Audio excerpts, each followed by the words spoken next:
গত ভিডিওতে আপনাদেরকে দেখাইছি টানেল থেকে কিভাবে উপরে উঠছি। তো আজকে ভিডিওটা হচ্ছে কিং ফাহাদ গেট। এটা দিয়ে আমরা কিভাবে প্রবেশ করব বা কিং ফাহাদ গেট কোনটা বা কত নাম্বার ওইটা আপনাদেরকে দেখাবো।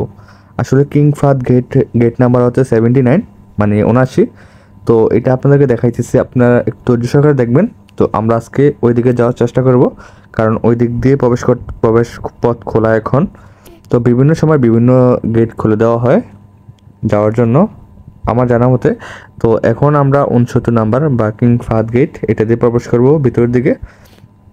তো আরও বিভিন্ন জিনিসপত্র আছে আমাদের সাথে, যেমন এই ব্যাগ, জুতা। যদি আপনারা এরকম কোনো সন্দেহজনক লাকিজ বা এরকম কিছু আনেন, এগুলো কিন্তু তারা রেখে দিবে। তো এরকম কোনো লাকিজ সুটকেস আনবেন না দয়া করে। এরকম এই যেরকম সাদা ব্যাগগুলা, এই হজের যে ব্যাগগুলো এরকম নিয়ে আসবেন। তো সন্দেহজনক এরকম কোনো কিছু করবেন না এখানে আসলে আইন কানুন অনেক অনেক হাই বা কঠোর, যেটাই বলেন না কেন।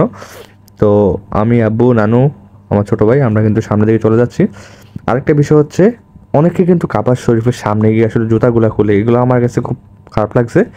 তো এখান থেকে কিং ফাহাদ গেটের সামনে থেকে খুলে যাবেন। আমি হাজার হাজার মানুষকে দেখছি এখান থেকে খুলে যাইতে। আবার অনেককে দেখলাম জুতা নিয়ে কাবা শরীফের তাওয়াফ করতেছে। আসলে এটা ঠিক কিনা জানি না, বাট আমার মতে ঠিক না।